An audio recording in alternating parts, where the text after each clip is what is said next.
आयुष बहुत खुश था क्योंकि उसकी शादी रूबी जैसी सुंदर और पढ़ी लिखी लड़की से हुई थी।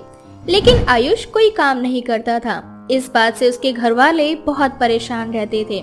अब तो रूबी भी आयुष से परेशान रहने लगी थी।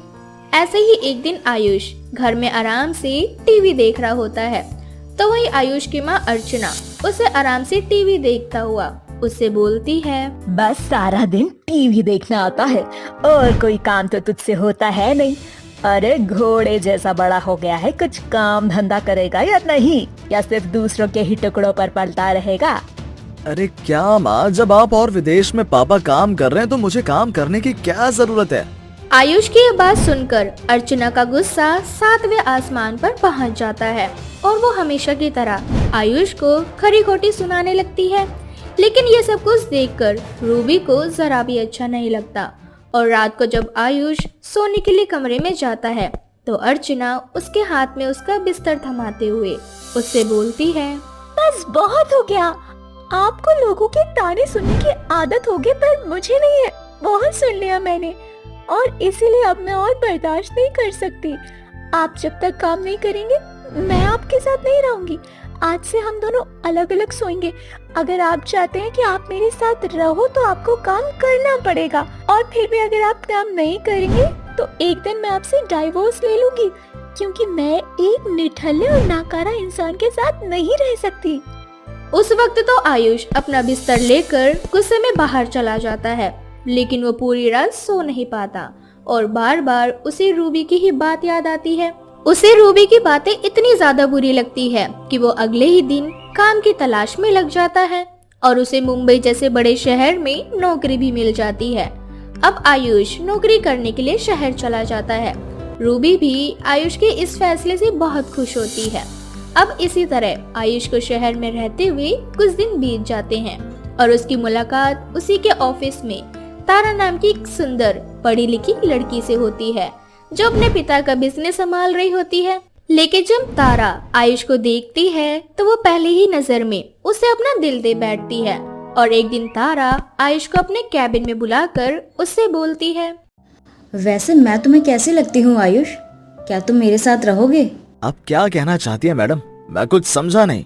अरे मैं तो बस ये कह रही थी कि हमें एक बहुत बड़ा टेंडर मिला है और हमारे ऑफिस के तुम सबसे अच्छे एम्प्लॉय हो, तो मैं चाहती हूँ कि इस टेंडर को पूरा करने में तुम मेरी मदद करो।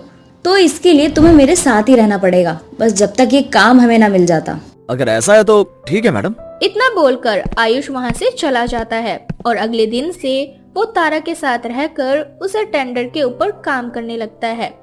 इसी बीच तारा का प्यार आए दिन इसके लिए इतना ज्यादा बढ़ जाता है कि एक दिन वो उसे अपने दिल की बात कह डालती है। देखो आयुष, मैं चाहती हूँ कि जिस तरह से हम दोनों साथ मिलकर काम करते हैं उसी तरह से हम दोनों जिंदगी भर साथ रहें। आप क्या कहना चाहती हैं? साफ साफ कहिए। आयुष, मैं तुमसे बेपनाह मोहब्बत करती हूँ और इतनी ज्यादा मोहब्बत करती हूँ कि मैं तुम्हारे बिना जी नहीं सकती। इसीलिए मैं चाहती हूँ कि हम दोनों शादी कर लें, शादी जैसे पवित्र बंधन में बंध जाएं। माफ करना मैडम, पर मेरे दिल में आपके लिए प्यार जैसी कोई जगह नहीं है। और हाँ, मैं पहले से ही शादीशुदा हूँ, इसीलिए मैं आपसे कभी शादी भी नहीं कर सकता। और आज मैं इस मुंबई जैसे शहर में अपनी बीवी के कहने पर ही आया हूँ, क्योंकि वही चाहती थी कि मैं अच्छा पैसा कमाऊँ। पर आपकी अगर ये सोच है कि मैं आपसे शादी करूँ तो मुझे आपकी ये नौकरी नहीं चाहिए। आयुष तारा का प्यार ठुकरा कर वहाँ से चला जाता है, लेकिन तारा को ये सब कुछ बर्दाश्त नहीं होता और वो फांसी लगाकर खुदकुशी करने की कोशिश करती है। जब ये बात आयुष को पता चलती है तो आयुष खुद को इसका जिम्मेदार समझता है और ना चाहते हुए भी उसे तारा से शादी करनी पड़ती है। शादी होने के बाद तारा उसे अपने घर ले जाने की जिद करती है। आयुष, मैं कब तक मायके में रहूंगी? शादी होने के बाद हर लड़की अपने ससुराल जाती है। अच्छा, तो तुम्हें ससुराल जाना है ताकि तुम मेरी घर गृहस्थी खराब कर सको और माँ को बता सको कि मैं उनके लिए दूसरी बहू लाया हूँ, जिसके बाद वो मुझसे अपने सारे रिश्ते नाते तोड़ लें।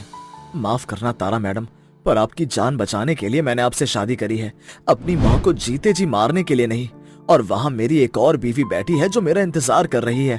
मैं कहाँ मना कर रही हूँ आयुष, मैं बस इतना कह रही हूँ तुमसे कि मैं सब कुछ हैंडल कर लूंगी। मैं माँ जी से अपनी गलतियों के लिए माफी भी मांग लूंगी, तुम्हारी पहली पत्नी से भी माफी मांग लूंगी।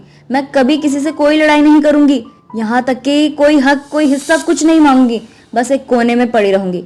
तुम मुझे अपने साथ ले चलो आयुष, अब और अपने मायके में नहीं रह सकती मैं। तारा के बार बार जिद करने पर आयुष उसकी बात मान जाता है और उसे अपने घर ले जाता है। पर जब आयुष की दूसरी शादी की बात उसके घर वालों को पता चलती है तो उनके पैरों तले जमीन खिसक जाती है और आयुष की माँ तिलमिलाती हुई आयुष से बोलती है, मैंने और बहू ने तुझे मुंबई भेजा काम करने के लिए और तू वहाँ से दूसरी बीवी उठा कर ले आया।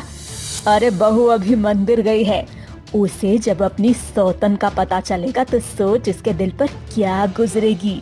माँ जी आप प्लीज आयुष जी को कुछ मत कहिए, सब कुछ मेरी वजह से हुआ है। इतना बोलकर तारा अर्चना को सारी सच्चाई बताती है और ये सारी सच्चाई पीछे खड़ी रूबी सुन लेती है।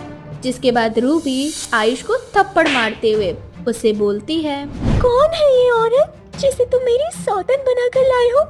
कौन है तू चुड़ैल? मुझे अपनी शक्ल दिखा, मैं तेरा मुंह नोच लूंगी।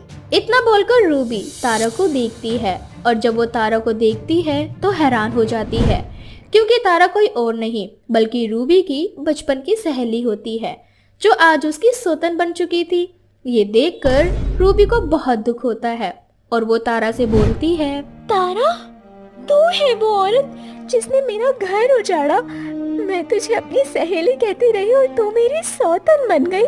मुझे माफ कर दे रूबी, मैं तेरी गुनहगार हूँ। मैं सच में नहीं जानती थी कि मैं जिससे इतना बेपनाह मोहब्बत करती हूँ, जिसके बिना रह नहीं सकती, वो मेरी ही सहेली का पति है। रूबी मैं उस समय आयुष के बिना जी नहीं पा रही थी और अगर आज भी तू आयुष से मुझे अलग कर देगी ना तो भी मैं उनके बिना नहीं रह सकती। इससे अच्छा यही है ना कि हम दोनों सहेलियां बनकर ही रहें जैसे हमेशा रहते आए हैं। माँ, रूबी अब मान भी जाओ, जो होना था वो हो गया। और रूबी तुम ये देखो, तुम्हारी सौतन बनी भी तो कौन, तुम्हारी बेस्ट फ्रेंड। अब तुम दोनों की कभी लड़ाई भी नहीं होगी। तारा का कहना बिल्कुल सही है, तुम दोनों हमेशा सहेली बनकर रहना, ना कि सौतन। अगर आज तुमने सही फैसला ले लिया तो तुम्हारी वजह से किसी की जान बच जाएगी रूबी। रूबी भी आयुष से बहुत प्यार करती थी इसलिए वो तारा की इस बात को मान जाती है। जिसके बाद ना चाहते हुए भी अर्चना को तारा को अपनी बहू के रूप में स्वीकार करना पड़ता है। जिसके बाद वो सभी एक साथ उस घर में रहने लगते हैं। आयुष बहुत खुश था क्योंकि उसकी शादी रूबी जैसी सुंदर और पढ़ी लिखी लड़की से हुई थी। लेकिन आयुष कोई काम नहीं करता था। इस बात से उसके घर वाले बहुत परेशान रहते थे। अब तो रूबी भी आयुष से परेशान रहने लगी थी। ऐसे ही एक दिन आयुष घर में आराम से टीवी देख रहा होता है तो वही आयुष की माँ अर्चना उसे आराम से टीवी देखता हुआ उससे बोलती है, बस सारा दिन टीवी देखना आता है और कोई काम तो तुझसे होता है नहीं। अरे घोड़े जैसा बड़ा हो गया है, कुछ काम धंधा करेगा या नहीं, या सिर्फ दूसरों के ही टुकड़ों पर पलता रहेगा। अरे क्या माँ, जब आप और विदेश में पापा काम कर रहे हैं तो मुझे काम करने की क्या जरूरत है।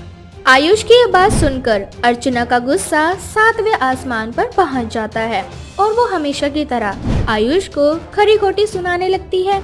लेकिन ये सब कुछ देखकर रूबी को जरा भी अच्छा नहीं लगता और रात को जब आयुष सोने के लिए कमरे में जाता है तो अर्चना उसके हाथ में उसका बिस्तर थमाते हुए उससे बोलती है, बस बहुत हो गया।